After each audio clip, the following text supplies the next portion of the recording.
tafiditra ao anatin'ny fanombohana ny fanarenana izay atao eo anivon'ity orinasa Jirama ity moa ny piasa eo anivon'izany orinasa zany amin'izao fotoana izao eo ihany koa ny tokony anajana ny lalàna amin'ny fe sy ny sata ho an'ny orinasa nampahafantarina androany teny anosy ary ireo contrôleur verbalisateur ary naroso tamin'ny fianianana ihany koa ny agent receveur sy ny panneau relevé avy eo anivon'ny orinasa Jirama. Tato-pavao.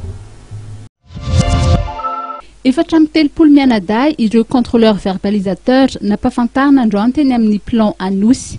Taoriny fiananana nataon'izy ireo teo anoloan'ny fitsarana ny faha 9 martsa lasa teo. Mitana anjara toerana lehibe izy ireo eo amin'ny fampianana ny fampianjoko ny Jirama vokatry ny alatra jiro sy ny alatra rano. Telopolo sy roanjato kosa ireo receveur sy panneau relevé niroso tamin'ny fianianana androany. No anjotranteriny administrateur délégué ny Jirama fa tokony alavizina ny kolokolo ny asa tandrevaka ary ajaina trano ny mpanjifa.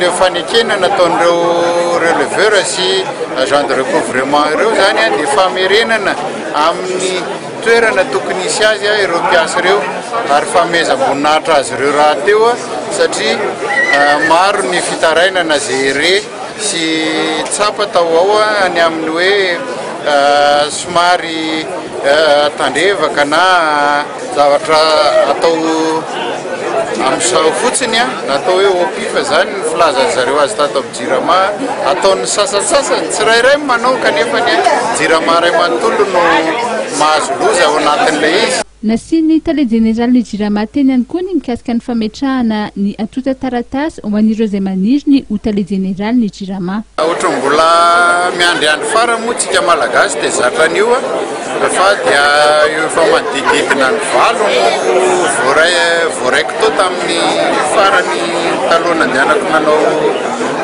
fitsidiparitra teo zany fa mpiasa Jiramako moa zany andrandray no anatin'izay resak'izay dia anatin'ny mbola fotoana zotra 25 tsina ny farany. Nanotrona ny lanonana androany ireo minisitra Piay.